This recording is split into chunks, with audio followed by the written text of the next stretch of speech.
입니다. 아멘.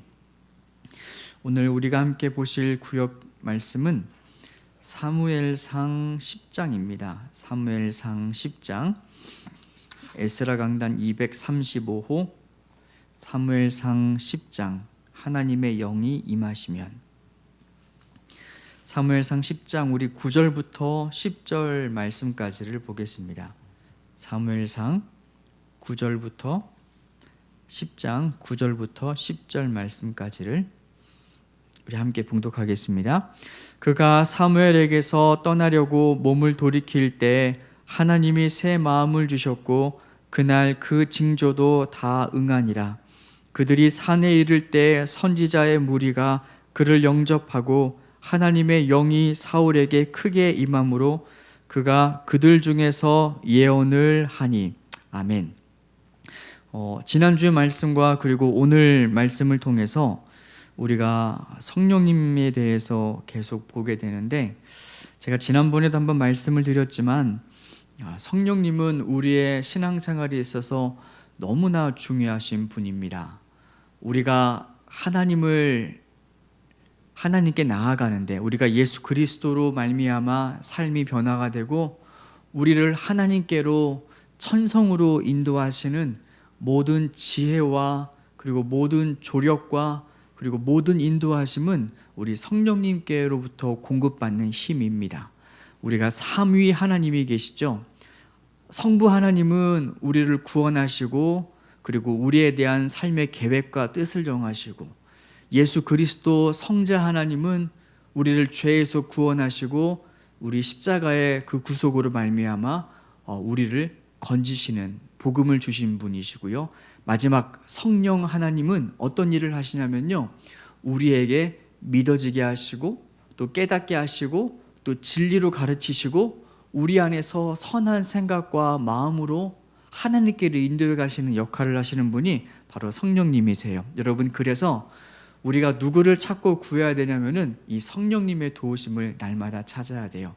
성령님, 내 생각을 지켜주시고 내 입술을 지켜주시고 바른 판단과 바른 생각을 할 수 있는 그 모든 공급과 힘이 바로 성령님으로부터 오게 되는데, 우리가 성령님을 인정하지 않으면, 성령님을 무시하면 성령님도 우리에게 어떻게 할 수 없어요. 인격적이신 분이시거든요. 우리가 마음을 닫으면 들어오실 수가 없어요. 그래서 우리가 항상 그 성령님을 인정하고 그 성령님께 내어 맡길 때 그 성령님이 우리 가운데 오셔서 우리의 마음과 생각을 지켜주십니다. 오늘 교재를 같이 보면서 좀 더 구체적으로 나누겠습니다. 교재 보시면 첫 번째입니다. 1페이지 보겠습니다. 지극히 평범한 사울이라는 이름을 가진 한 젊은이가 잃어버린 나귀 찾으러 다니던 중에 선지자 사무엘을 만납니다. 그 사무엘로부터 놀라운 일을 겪게 됩니다. 먼저 사무엘이 이 젊은이 사울 머리에 기름을 부으면서 너는 이스라엘 왕이 될 것이다. 이어서 너에게는 이런저런 일이 일어날 것이고 특히 하나님의 영이 크게 임할 것이고 너는 새 사람이 될 것이다 라는 말을 합니다. 여러분, 거기 한번 표시를 해보실까요? 너는 새 사람이 될 것이다. 여러분, 우리 인생이 어떻게 바뀌냐면요, 새 사람이 되면 바뀝니다. 그 새 사람이 되는 비결은 뭐냐면 하나님의 영이 임하면 우리가 새 사람이 됩니다. 새 사람은 이전의 가치가 바뀌어요. 중요하게 생각하는 것의 삶의 가치가 바뀌고 우선순위가 바뀌고 그리고 생각이 바뀌는 새 사람. 여러분, 이 새 사람이 하나님의 일을 합니다. 보겠습니다. 먼저 사울에게 희한한 일이 일어납니다. 사울이 이전에 사울의 모습과는 전혀 다른 사람인 것처럼 변하는 일이 생겼습니다. 마치 선지자들이 하는 예언, 보통 사람들은 할 수 없는 그런 모습, 그런 삶을 살게 되지요. 그리고 쭉 넘겨보시겠습니다. 이 다음 내용은 이제 제비 뽑혀서 사울이 왕으로 제비 뽑히게 된다는 내용이고요. 그리고 우리 조금 더 넘겨서 2페이지 오른쪽 면으로 가겠습니다. 2페이지 오른쪽 위에서 여섯째 줄 둘째 단락입니다. 이 일에서 우리는 크게 혹은 작게 놀랄 만한 몇 가지 사실을 한꺼번에 보게 됩니다. 첫 번째는 소위 낙이나 찾으러 다니던 별 볼 일 없는 사람이 졸지에 한 나라의 왕이 되었다는 사실입니다. 여러분, 이 변화가 지금 누구로부터 어디에서부터 시작된 변화인지를 설명하려고 지금 계속 말씀을 하는 거예요. 졸지에 한 사람이 한 나라의 왕이 된 것. 두 번째, 평범한 사람이 갑자기 선지자가 된 것처럼 예언하고 완전히 바뀌어 새 사람이 된 것. 세 번째, 1만 2천분의 1 확률의 제비를 뽑았더니 이미 내부적으로 정한 그 사람이 뽑혔다는 사실, 이것은 기적과 같은 일입니다. 네 번째, 전혀 자신도 없고 가망성도 없던 전쟁에서 사울 한 사람 때문에 전쟁을 승리하는 기가 막힌 일도 일어나게 되고요. 또 다섯 번째, 하나를 더한다면 내세울 만한 것이 하나도 없어서 왕이 되어 있어도 아무 인정도 받지 못하던 사람의 입지가 갑자기 완벽하게 굳어졌다, 세워졌다는 사실입니다. 아무것도 아닌 사람이었는데 모든 사람들이 그를 인정하게 되었습니다. 사울이 왕이 되었을 때 저 사람은 왕이 될 수 없다는 사람이었습니다. 그렇게도 왕을 뽑자고 하여 뽑았더니 막상 사울이 뽑히니 나는 저 사람을 못 믿겠다, 못 따르겠다 하는 일이 있었습니다. 그런데 이제는 완전히 사울의 입지가 굳어지게 된 것이지요. 이제 여러분들이 생각할 것은 어떻게 그런 일이 일어날 수 있는가입니다. 옛날에 하나님께서 한번 그렇게만 하시고 더 이상 하지 않는 일인지, 아니면 여러분 거기 표시해 보실까요? 지금이라도 필요하시면 그렇게 하실 것인지 또 표시해 보세요. 그렇다면 어떤 사람에게 그런 놀라운 일들을 행하실지 여기에 우리가 관심을 가져야 합니다. 그 답을 성경은 아주 간단하게 하나님의 영이 사울에게 임했기 때문이라고 말씀하십니다. 그 놀라운 모든 일이 다 사울에게 오신 하나님의 영이 그렇게 하셨다는 말씀입니다. 여러분, 우리에게도 이런 소원이 있으면 좋겠죠. 불가능한 일을 하게 되고 없던 지혜가 생기고 별 볼 일 없는 평범한 사람이었지만 하나님의 영이 임하면 그도 뭐가 되냐면 하나님의 도구가 돼요. 여러분, 그래서 여러분의 모습을 보시고, 우리 성도는 그렇습니다. 성도는 항상 잘하는 것 같아도 어느 순간 자기 모습을 보면은 실망하게 돼요. 형편없는 모습을 보게 돼요. 말의 실수가 많고 선택의 후회가 많고, 그리고 따지고 보니까 뭐 잘난 것이 하나도 없어요. 그래서 자기 모습만 보면은 항상 실망하게 되고 우리가 우울하게 돼요. 그런데 하나님께서는 결코 우리를 그대로 쓰지 않으십니다.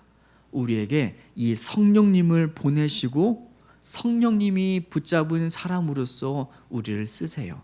여러분, 이 말은 무슨 말이냐면요, 우리가 죽을 때까지 성령님이 우리 안에 계시면 우리도 하나님의 일을 할 수 있어요. 그 모양과 크기는 제각각이겠죠. 그런데 분명히 우리 안에 성령님이 계시면 나도 하나님의 귀한 도구, 나를 통해서도 하나님이 일하십니다. 여러분, 그래서 꼭 우리가 성령님께 붙잡힌 사람, 성령의 사람이 되어야 합니다. 또 계속 보겠습니다. 어디냐면요, 우리 보시면 성경은, 거기서 다시 보시겠습니다. 성경은 이스라엘 왕으로 내정되어 기름 부음 받은 사울에게 하나님의 영이 임하셨다. 사울에게 임하신 하나님의 영이 그 놀랄 만한 일을 하셨다라고 아주 확실하게 말씀하십니다. 또 성경은 사울이 바뀌었다, 이전과는 전혀 다른 완전히 다른 새 사람 되었다, 그것도 사울에게 임하신 하나님의 영이 하신 것이라고 말씀하십니다. 또 말씀하십니다. 왕으로 내정된 사울, 1만 2천분의 1 확률에서 제비 뽑힌 사울, 그런 것이 일어날 것이라고 꿈에도 생각하지 못한 그런 일들 하나님이 영이 하셨다. 그러면서 하나님께서 말씀하십니다. 여러분들은 알라, 하나님의 영, 성령님은 그것보다 훨씬 더 어렵고 힘들고 불가능하게 보이는 모든 일도 얼마든지 할 수 있다라고 하나님께서 우리에게 말씀을 하십니다. 여러분, 우리가 성경 말씀 한 구절 한번 찾아봤으면 좋겠습니다. 성경 말씀 한 구절, 우리가 어떻게 해서 그러면 하나님의 영이 임하면 새 사람이 되어지는지를 우리가 보게 될 텐데요. 로마서 8장 말씀을 잠깐 같이 보실까요? 로마서 8장 말씀을 한번 찾아보세요.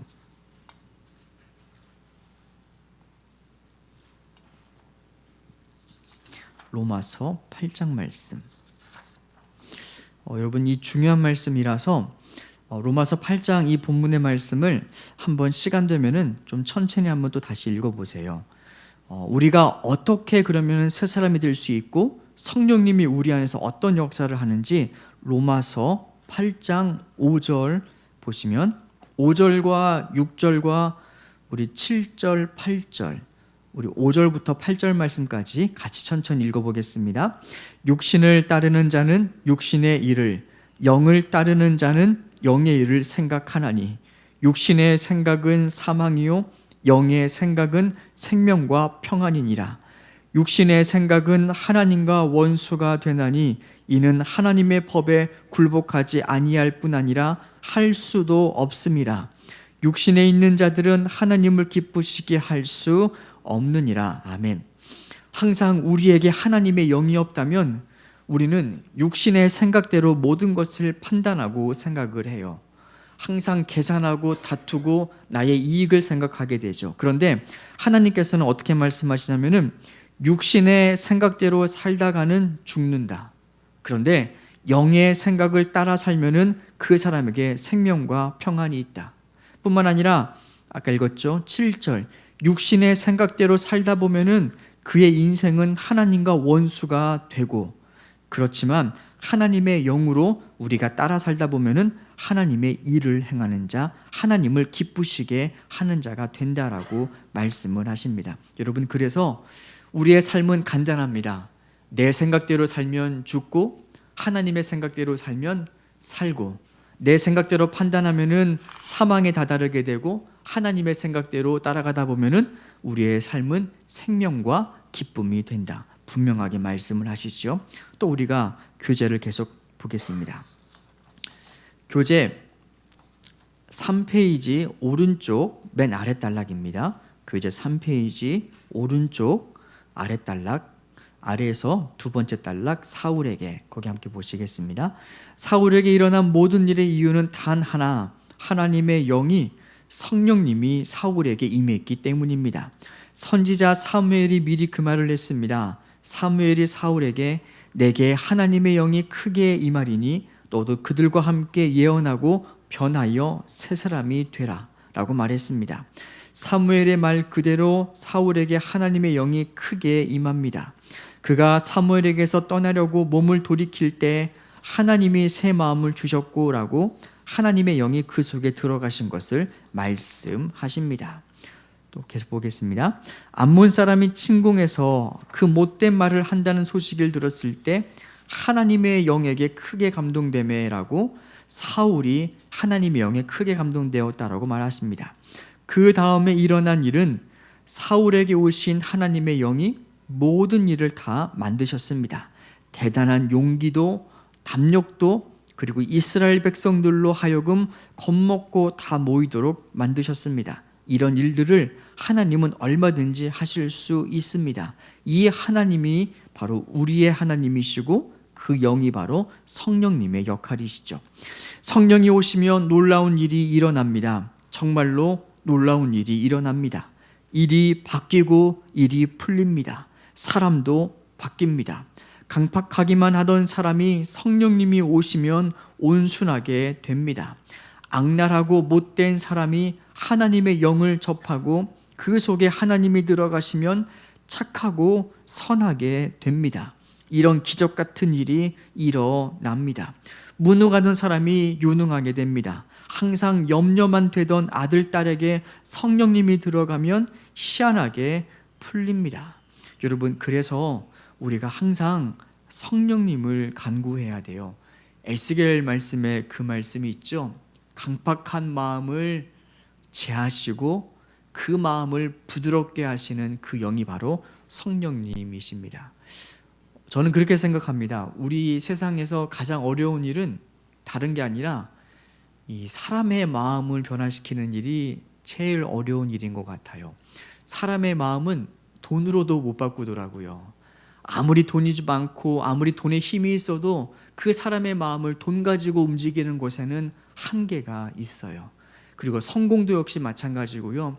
어떠한 사람의 마음을 결정적으로 부드럽게 온순하게 그리고 사랑으로 변화시키는 그 일은 세상에 있는 것이고는 할 수 없어요. 그것은 그 사람을 지으신 하나님만 할 수 있는 것인데 그 하나님께서 그 사람의 마음을 어떻게 바꾸시냐면은 바로 이 성령을 통해서 마음을 변화시켜 가십니다. 그래서 우리가 구할 것은 이 성령님을 구하는 거예요. 하나님, 굳어있는 저 사람 마음 가운데, 강팍한 저 사람 마음 가운데 항상 심술 많고 욕심 많은 저 사람에게 하나님의 영이 임하여 주옵소서. 저희는 할 수 없습니다. 여러분, 이 성령을 간구할 때 성령님이 일하십니다. 마지막 보겠습니다. 또 계속 봅니다. 4페이지 이제 마지막 단락, 왼쪽 마지막 단락입니다. 불가능한 일이라고 생각되는 일이 있습니까? 천만의 말씀입니다. 하나님에게는 불가능이 없습니다. 인생 길이 바뀝니다. 힘들고 고달프기만 하던 인생, 험하기만 하던 인생이 힘들지 않고 험하지 않습니다. 절대 안 풀릴 것 같은 일이 풀립니다. 기가 막힌 일들이 생깁니다. 성령님이 오시면 사람이 달라지고 가정이 달라지고 우리의 삶이 달라집니다. 달라져도 크게 달라집니다. 그래서 구하십시오. 한번 믿고 구해 보십시오. 하나님을 믿고 성령을 믿고 구하십시오. 찾고 또 찾고 부르고 또 부르십시오. 반드시 성령님이 오시고 오신 성령님은 사울에게 하신 것보다 더 크게 역사하실 수 있습니다. 예수님께서 말씀하십니다. 우리 같이 읽고 마치겠습니다. 너희 하늘 아버지께서 구하는 자에게 성령을 주시지 않겠느냐. 아멘. 우리가 오늘 이 말씀을 한번 정리하고 또 잠깐 기도해 보겠습니다. 우리 인생에서 가장 필요한 것이 있다면 그것은 성령님을 구하는 거예요. 1만 마디의 말로 잔소리로 사람을 바꾸지는 못합니다. 그런데 성령님의 감동으로 주신 그 한마디 말씀은 그 사람 마음 가운데 심령 깊숙이 박히는 살아있는 말씀이 돼요. 여러분, 그래서 사람을 변화시키려고 너무나 많은 말을 하지 마시고 성령님의 감동으로 주시는 그 말 한마디를 구하세요. 하나님, 이 소리도 하고 싶고 저 소리도 하고 싶은데 해봤자 잔소리인 거 뻔히 합니다. 그렇게 아니라 하나님이 주시는 그 감동된 한마디의 말이 저에게 필요합니다. 나는 볼 수 없지만 하나님은 보시는 그 사람의 마음, 나는 헤아릴 수 없지만 하나님만 하실 수 있는 그 말을 제 입에 담아 주십시오. 여러분, 그래서 그 말 한마디를 하면은 그때는 안 듣는 것 같아도 그 사람 마음 가운데 단단히 박힌 못처럼, 깊이 박혀있는 못처럼 어느 순간 그 사람의 마음을 붙잡아주는 여러분 살아있는 말씀이 됩니다. 여러분, 그래서 우리가 이 성령님을 구하였으면 좋겠습니다. 이 시간 우리 함께 합심으로 기도하겠습니다. 여러분, 오늘 이 시간 첫 번째